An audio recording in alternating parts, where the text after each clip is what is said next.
Halo guys, selamat datang di channel gua Omon-Omon Saham. Di video kali ini gua pengen ngebahas dan mengomentari ya guys ya aturan terbaru dari pemerintah, yaitu 100% devisa hasil ekspor itu harus ditahan di dalam negeri selama 1 tahun ya. 100% ya guys ya. Jadi uang hasil penjualan ekspor barang-barang yang meliputi hasil pertambangan, perkebunan, kelapa sawit ya, kehutanan, itu semuanya, perikanan juga ya guys ya, itu semuanya nanti harus ditahan dulu di bank dalam negeri selama 1 tahun ya, 100% ya. Jadi dari aturan ini guys tentunya akan menimbulkan sedikit kendala-kendala gitu loh guys ya, untuk sektor-sektor yang terkena aturan ini gitu guys ya. Tapi dampak positifnya ya guys ya, tentunya guys 100% devisa hasil ekspor disimpan di bank-bank dalam negeri ya, tentunya hal itu akan membuat sektor perbankan itu sangat diuntungkan ya guys ya, karena mereka akan mendapatkan likuiditas gitu loh guys ya. Mereka mendapatkan dana segar yang mungkin relatif murah gitu guys ya dari devisa tersebut. Tetapi pemerintah ya guys ya. Nah ini guys ya pemberitanya itu. Nah ini guys ya. Jadi Menteri Erlangga itu memastikan ya ini akan dikeluarkan ya. Aturan soal DHI ini akan dikeluarkan dalam waktu dekat ya. Kemungkinan 1 Maret ya guys ya. 1 Maret besok itu sudah akan ditetapkan ya guys ya. Jadi nanti itu ya devisa hasil ekspor ya itu harus menyimpan 100% dolarnya dalam negeri selama 1 tahun ya. Nanti keuntungannya lagi ya guys ya, itu akan berpotensi menambah cadangan devisa gitu guys ya, sampai 90 miliar dolar ya, gede ini guys ya. Jadi ini mungkin pemerintah juga mulai pusing dengan rupiah nih loh guys ya. Rupiah ini terus melemah gitu loh guys ya. Cek dulu guys ya. Nah, rupiah ini masih di 16.000 ya. Kemarin BI sudah mulai menurunkan suku bunga juga, tetap aja tidak ini guys ya, belum geser guys ya, masih cukup tinggi ya guys ya. Nah, akhirnya pemerintah nambahin paket tambahan lagi ya guys ya, yaitu DHI ya guys ya. Nah, ini guys ya yang kena aturan ini itu sektor pertambangan, perkebunan, kehutanan dan perikanan nih guys ya. Nah, ini otomatis guys ya, perusahaan-perusahaan sawit ya semacam Astra Agrolestari ya guys ya, dan TAPG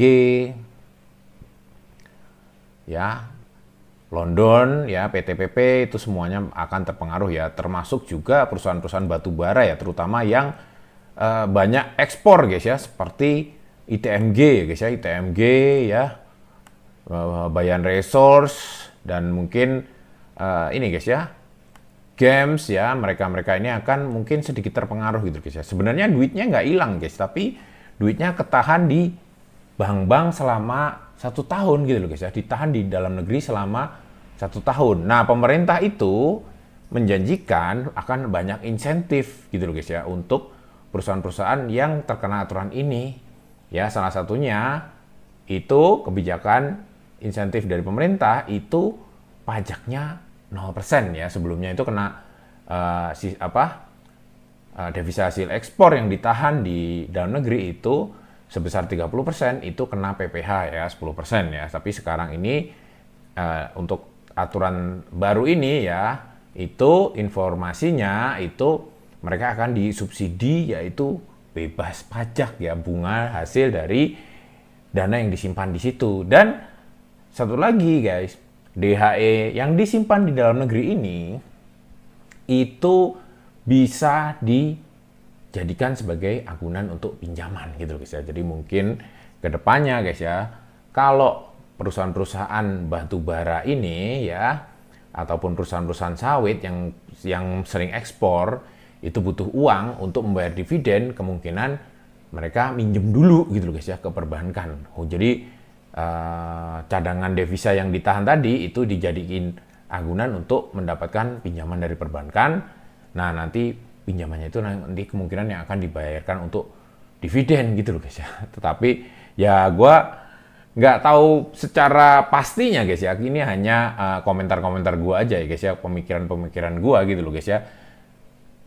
Yang jelas guys, ini akan cukup sedikit mengganggu sih guys ya untuk perusahaan-perusahaan yang banyak melakukan pinjaman di luar negeri gitu loh guys ya. Jadi ini guys ya, ini jadi ada yang protes ya dari ketua gabungan pengusaha ekspor ya guys ya, perusahaan ekspor itu ya, yang menjadi masalah itu para pengusaha itu pinjamannya banyak dibiayai oleh lembaga keuangan luar negeri gitu loh guys ya. Jadi mereka itu juga hasil penjualan dari ekspor mereka ya, hasil dari ekspor mereka itu sebenarnya dipakai untuk bayar hutang juga ke luar negeri gitu guys ya. Kalau disuruh parkir 1 tahun itu tentunya akan mengganggu keuangan eksportir gitu guys ya. Tapi kita belum tahu secara pastinya gitu guys ya. Tetapi yang jelas untuk asumsinya itu tentunya akan mengganggu keuangan eksportir gitu loh guys ya. Yang jelas guys, yang positifnya dari kebijakan ini adalah perbankan akan mendapatkan dana murah gitu loh guys ya, mendapatkan dana murah dalam jumlah yang cukup besar. Pemerintah akan mendapatkan cadangan devisa yang tertahan di dalam negeri selama 1 tahun ya. Cadangan devisa pemerintah otomatis naik signifikan ya guys ya. Nah itu mungkin bisa membantu untuk menstabilkan nilai tukar dolar ke rupiah gitu guys ya, yang selama ini terus menerus menguat gitu guys ya. Jadi aturan sebelumnya itu cuma 30% ya guys ya. 30% itu pun juga disimpan di perbankan nasional ya, disimpan di dalam negeri itu hanya selama 3 bulan saja gitu guys ya.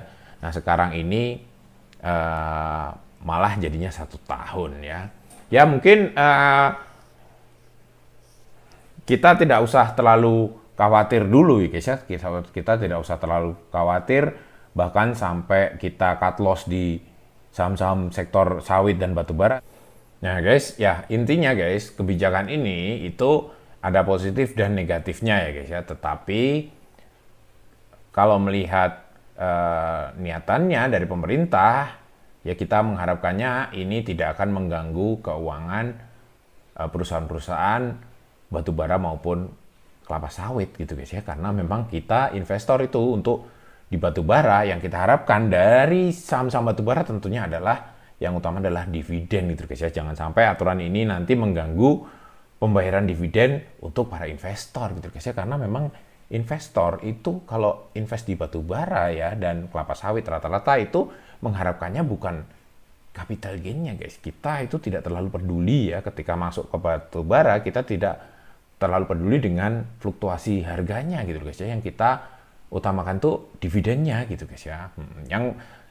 Yang tidak terlalu terpengaruh oleh aturan ini tentunya adalah PTBA ya guys ya. Karena PTBA itu banyak batubaranya itu dipakai untuk pembangkit di dalam negeri gitu guys ya. Lebih banyak dipakai untuk support pembangkit listrik dalam negeri gitu guys ya, untuk support PLN gitu guys ya. Ya, jadi mungkin kayak gitu dulu guys ya omongan kali ini ya. Nanti kita akan pantau lagi ya guys ya perkembangan dari aturan DHE ini. Mudah-mudahan ini tidak akan mengganggu. Yang jelas sektor perbankan akan sangat diuntungkan oleh kebijakan pemerintah ini ya. Mungkin kayak gitu dulu omongan kali ini. Sampai jumpa lagi di video-video selanjutnya. Wassalam.